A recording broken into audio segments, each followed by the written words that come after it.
Exercise 7.1 question number 5। अगर आप मुझको बोलो कि सर आप इस क्वेश्चन को 10 सेकंड में सोल्व कर सकते हो, बिल्कुल मैं इस क्वेश्चन को 10 सेकंड में सोल्व कर सकता हूं। हमें सिर्फ ये प्रूफ करना है कि जो ट्रायंगल ए बी पी है वो एग्जैक्टली सेम है। सेम का मतलब क्या है? साइज में, शेप में सेम है, उसको बोलते हैं कॉन्ग्रुएंट। किसके बराबर होगा? ए क्यू बी के। मतलब अगर आप देखोगे ए पी बी, मतलब ये जो ट्रायंगल है ना ए पी बी, ये एग्जैक्टली सेम है किसके? ए क्यू बी के, एग्जैक्टली सेम है। ये हमें क्या करना है? प्रूफ करना है। ये बहुत आसानी के साथ प्रूफ हो जाएगा, कुछ नहीं करना। क्वेश्चन के अंदर दिया हुआ है ये बाइसेक्ट करता है, यानी कि एंगल 1 और 2 बराबर है, ठीक है। ये एंगल 90 का है, ये एंगल 90 का है, तो दो कंडीशन होगी, ये दोनों एंगल बराबर, ये 90 वाले एंगल बराबर, और ए भी हमारे पास क्या है? दोनों ट्रायंगल में कॉमन है। अगर मैं इस ट्रायंगल को कैंची से काटूं, पेपर में ऊपर रखूं, एग्जैक्टली सेम आएगा। तो एंगल एंगल साइड, ठीक है, कॉन्ग्रुएंट हो गए। कॉन्ग्रुएंट होते ही ये जो लाइन है बी पी, ये किसके बराबर हो जाएगी? बी क्यू के बराबर हो जाएगी। ये तो हो गया शॉर्ट मेथड। अगर मैं इसको लॉन्ग मेथड से कराऊंगा ना, तब भी मैं यही चीजें ही आपको बताऊंगा।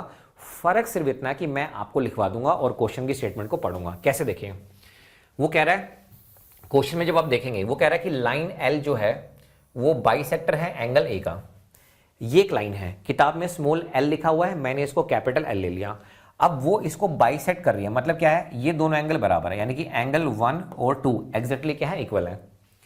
उसके बाद वो कह रहा है B is any point on L. B जो है एल पे कोई एक पॉइंट है, ठीक है भाई। वो कह रहा है BP and B Q are perpendicular from B to the arm of angle A. तो ये एंगल दिया हुआ है क्वेश्चन में 90 का है, ये एंगल दिया हुआ है 90 का है, और हमें ये प्रूफ करना है कि ट्रायंगल ए बी पी, यानी कि ये जो ट्रायंगल है ना ए पी बी, ये ट्रायंगल ए पी बी, ये ट्रायंगल एग्जैक्टली सेम है किसके?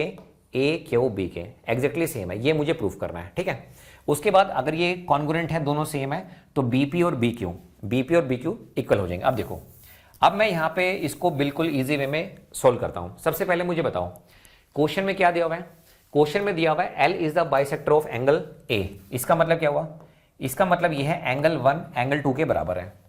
तो क्या हम यहां पर कह सकते हैं कि स्टेटमेंट में दिया हुआ है line L is the bisector of angle ए, इसका मतलब यह हुआ एंगल 1 किसके इक्वल है? एंगल 2 के इक्वल है। अब एंगल 1 को मुझे पकड़ना है, कैसे पकड़ोगे बताओ? एंगल 1, तो क्या मैं कह सकता हूं एंगल 1 कैसे बनेगा? हम क्यू से चले, क्यू ए बी, है ना। तो ये हो गया प्यारे बच्चों हमारे पास क्यू ए बी, इसको मैंने पकड़ लिया। अब एंगल 2 को पकड़ो। 2 को कैसे पकड़ोगे? ये हो गया मेरे पास P, फिर ए बी, है ना। 2 पकड़ में आ गया पी ए बी, तो ये हो गया हमारे पास पी ए बी। इसको मैंने कह दिया इक्वेशन नंबर 1, है ना। तो एंगल 1 और 2 दोनों क्या है? बराबर है। अब उसके बाद क्वेश्चन में ये कहा गया कि ये जो एंगल है प्यारे बच्चों, ये एंगल 90 का है, ये एंगल 90 का है, यानी कि अब मुझे क्यू को पकड़ना है बीच में, है ना, इसको मुझे बीच में रखना है, और पी को मुझे पकड़ना है। तो बताओ ऊपर वाले ट्रायंगल में कैसे पकड़ोगे? आप ऐसे पकड़ लो, ए से चले, ए से चले, है ना। पहले तो मैं नाम दे देता हूं, इसको मैं नाम दे देता हूं एंगल 3, इसको मैं नाम दे देता हूं एंगल 4। तो क्या मैं कह सकता हूं कि हमारे पास एंगल 3 किसके बराबर है? एंगल 4 के बराबर है। अच्छा, एंगल 3 को पकड़ो, कैसे पकड़ोगे? ये बीच में आना चाहिए। तो मैं ए से चला, मैं चला ए से, ए क्यू बी, ठीक है। ये हो गया प्यारे बच्चों मेरे पास ए क्यू बी। अब एंगल 4 को मुझे पकड़ना है, कैसे पकड़ोगे? 4 को 90 डिग्री है, तो इसको मैं ऐसे पकड़ लेता हूं ए पी बी। ये हो गया मेरे पास ए पी बी, इसको मैं कहूंगा इक्वेशन नंबर 2। तो हमारे पास ये क्या है? दोनों हमारे पास इक्वेशन आ गई। दोनों इक्वेशन आने के बाद अगर आप ध्यान से देखें तो यहां पे दोनों ट्रायंगल में ये जो ए बी है ना, ए बी है, ये दोनों में क्या है? कॉमन है ना। तो क्या मैं कह सकता हूं कि हमारे पास यहां पर जो ए बी है वो किसके बराबर है? वो ए बी के बराबर है। दिस इज कॉमन साइड, ये कॉमन है, इसको हम कहेंगे इक्वेशन नंबर 3। तो इसका मतलब ये है कि ये जो दो ट्रायंगल है ये कॉन्ग्रुएंट है। कॉन्ग्रुएंट का मतलब क्या होता है? अगर मैं कैंची लूं, इस वाले ट्रायंगल को काटूं, ऊपर रखूं, एग्जैक्टली सेम आएगा। तो मैं यहां पे लिख सकता हूं कि ट्रायंगल ए पी बी ये कॉन्ग्रुएंट है किसके? ट्रायंगल ए क्यू बी के।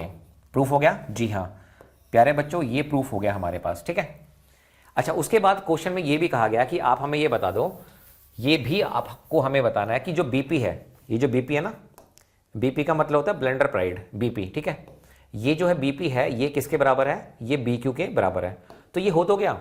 अगर ये ट्रायंगल, अगर आप देखोगे ये जो ट्रायंगल है, ठीक है, ये ऊपर वाले के बिल्कुल एग्जैक्टली सेम है, तो ये साइड भी क्या होंगी हमारे पास, सेम होंगी। तो इसका मतलब ये हुआ कि हम यहां पर कह सकते हैं कि BP किसके बराबर है, BQ के बराबर है। इसको हम बोलते हैं corresponding part of congruent triangle. ठीक है, आसान है, बहुत आसान है। तो मैं उम्मीद करता हूं कि आपको क्वेश्चन नंबर 5 समझ में आया होगा। Thank you so much.